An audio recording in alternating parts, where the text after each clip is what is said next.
Ang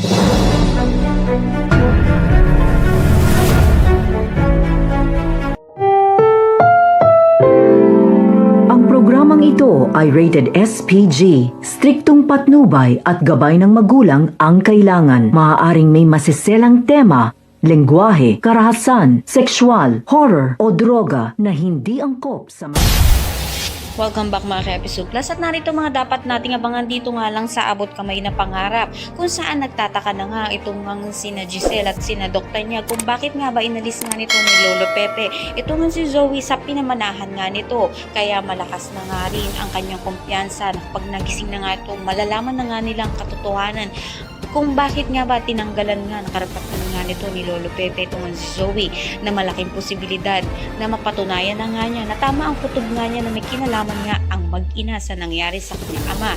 Sa kabilang banda naman nga ay nakiusap naman nga ito nga si Giselle dito nga kay Eric na makasama nga niya ang kanyang anak sa Kapaskuhan. Subalit hindi nga ito pinakinggan nga nito ni Eric at hindi niya mapagbibigyan nga ito dahil alam naman nga nito ang ginawa nga nito ni Giselle sa kanilang anak.